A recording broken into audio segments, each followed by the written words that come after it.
ಉಗ್ರ ಬೆಂಬಲಿತ ಪಾಕಿಸ್ತಾನಕ್ಕೆ ಈ ಬಾರಿ ಸರಿಯಾಗಿ ಬುದ್ಧಿ ಕಲಿಸಲೇಬೇಕು ಅಂತ ಕೇಂದ್ರ ಸರ್ಕಾರ ತೀರ್ಮಾನಕ್ಕೆ ಬಂದಂತಿದೆ.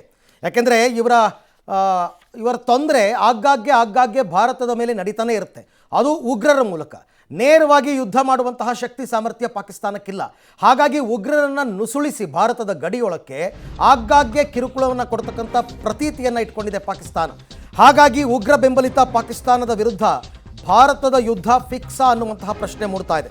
ಉಗ್ರ ಬೆಂಬಲಿತ ಪಾಕ್ ವಿರುದ್ಧ ಕಹಳೆಯನ್ನ ಮೊಳಗಿಸುತ್ತಾ ಭಾರತ ಭಯೋತ್ಪಾದಕರಿಗೆ ಎಳ್ಳು ನೀರು ಬಿಡೋದಕ್ಕೆ ದಿಟ್ಟ ಹೆಜ್ಜೆಯನ್ನ ತಗೊಂಡಂಗೆ ಕಾಣಿಸ್ತಾ ಇದೆ.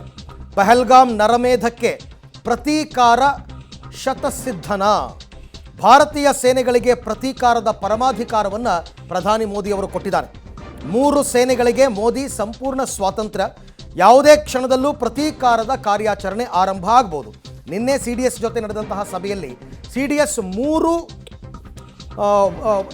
ಮೂರು ವಲಯದ ಮುಖ್ಯಸ್ಥರು ಅವರು, ಅಂದರೆ ಆರ್ಮಿ, ನೇವಿ ಮತ್ತು ಏರ್ಫೋರ್ಸ್ CDS ಜೊತೆ ಸಭೆ ಮಾಡಿ ಪರಮಾಧಿಕಾರವನ್ನು ಕೊಟ್ಟರೆ ಅಲ್ಲಿಗೆ 3 ಸೇನೆಗಳಿಗೆ ಪರಮಾಧಿಕಾರವನ್ನು ಕೊಟ್ಟಂತೆ ಆಯಿತು. ಆ್ಯಕ್ಚುಲಿ ಇವತ್ತು ನಡೆಯೋ ಸಭೆಗಿಂತ ನನ್ನ ಪ್ರಕಾರ ನಿನ್ನೆ ನಡೆದಿರೋ ಸಭೆನೇ ಅತ್ಯಂತ ಇಂಪಾರ್ಟೆಂಟ್ ಸಭೆ. ಎಲ್ಲ ರೀತಿಯ ತೀರ್ಮಾನವನ್ನು ತಗೊಂಡಾಗೋಗಿದೆ. ಸಭೆಯಲ್ಲಿ ಪರಮಾಧಿಕಾರವನ್ನು ಕೊಟ್ಟಾಗೋಗಿದೆ. ಇವತ್ತು ನಡೆಸ್ತಕ್ಕಂಥ 3 ಸಭೆ ಇದೆಯಲ್ಲ, ಇದು ತಯಾರಿಯ ಸಭೆಗಳು ಅಷ್ಟೇ. ಏನೇನು ತಯಾರಿ ಮಾಡ್ಕೊಳ್ಬೇಕು, ಹೇಗೆ ಏನು ಅಂತಕ್ಕಂಥದಕ್ಕೆ ಸಂಬಂಧಪಟ್ಟಂತೆ 3 ತಯಾರಿಗಳಾಗುತ್ತೆ. ಆ 3 ಸಭೆಗಳು, ಒಂದು ಭದ್ರತಾ ಸಂಪುಟ ಸಮಿತಿ ಅಂತ ಇದೆ. ಆ ಭದ್ರತಾ ಸಂಪುಟ ಸಮಿತಿಯ ಸದಸ್ಯರ ಜೊತೆ ಮಾತನಾಡಿ ದೇಶದ ಭದ್ರತೆ ಹೇಗೆ ಏನು ಅಂತ ಅವರಿಗೆ ಎಕ್ಸ್ಪ್ಲೈನ್ ಮಾಡ್ತಾರೆ. ಎರಡನೇದು ಆರ್ಥಿಕ ಸಂಪುಟ ಸಭೆ, ಅದು ಕೂಡ ಫಂಡಿಂಗೋಸ್ಕರ ಮಾಡ್ತಾ ಇರ್ತಕ್ಕಂಥದ್ದು.